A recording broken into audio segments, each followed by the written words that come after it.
வேலு சொன்னோடனே ஞாபகம் வருது. அவர் பையனுக்கு சீட்டு கேட்டார். போலூர்னு நினைக்கிறேன். அவன் ஒருத்தனுக்காக எல்லாரும் கட்டினாங்க அந்த தொகுதியில் இருக்க நிர்வாகிகள். அது மாதிரி ராஜகண்ணப்பன், ரகுபதி, எம்ஆர்கே பன்னீர்செல்வம், தங்கம் தென்னரசு, காந்தி, இவங்க எல்லாருமே தங்களுக்கும் சீட்டு கேட்டு தங்கள் பையனுக்கும் பக்கத்து தொகுதியில் கேட்டவங்க. அமைச்சர்களாக இருக்கிற 5 பேர் கேட்டாங்க. ஸ்டாலின் ஒரு கொள்கை முடிவு எடுத்தார்னு ஒரு லைன் நடுவில் வச்சு அதையும் நம்ம பாராட்டி தான். அந்த முடிவில் அவர் உறுதியாக இருந்தார், யாருக்குமே வேண்டான்னு.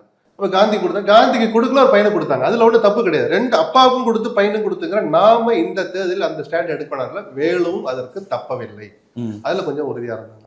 அதில் என்ன காமெடினா, சரி பையனுக்கெல்லாம் சரி 14 அமைச்சர்கள் கேட்டாங்க. ஒருத்தர் 2 பேர் 14 அமைச்சர்கள் தங்கள் மகன்களுக்கு கேட்டார்கள்.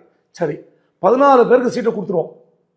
அந்த பேச்சுவார்த்தையில் யார் இருந்தார் உங்களுக்கு, யார் இருந்தாலும் தெரியும் உங்களுக்கு.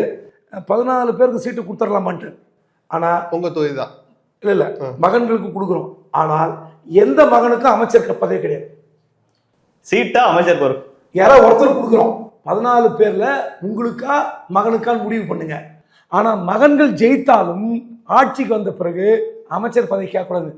14 மகன்களும் அப்படியே குப்புற விழுந்து அப்பாவே இருக்கட்டும் அமைச்சர் பதவி இல்லைன்னா எப்படி அப்படின்னு கையை பசைஞ்சு பின்னங்கால் பிடையில் படம் ஓடினாங்க. இந்த கேம் வந்து ரொம்ப ரசிக்கிறேன்.